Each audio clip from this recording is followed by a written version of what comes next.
संग दोषानं हा घात होतो, एक पहिलं. दुसरं, तंबाखू खाल्ल्यानंतर कर्करोग होतो म्हणून शासन ओरडून सांगते, आरोग्यशास्त्र सांगते. पण मला तुमच्या पुढे असा मुद्दा ठेवायचा की आज तंबाखू खाल्ली तर आजच कर्करोग होतोय का? होत नाही काही.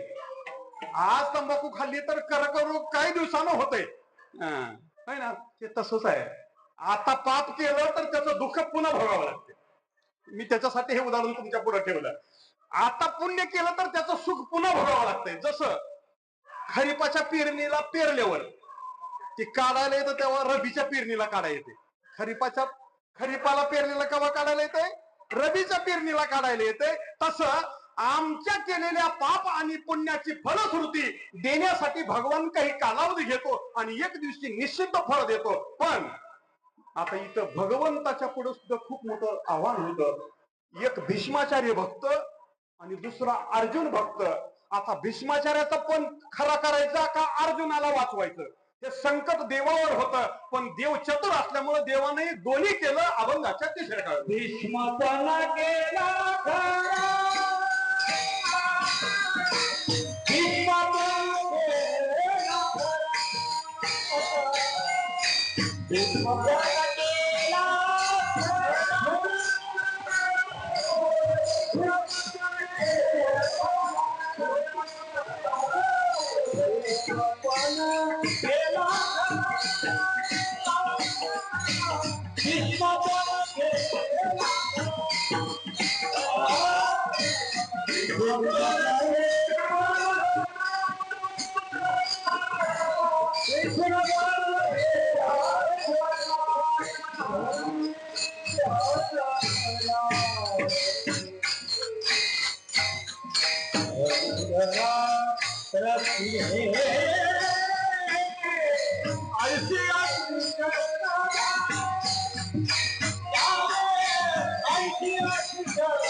धर्म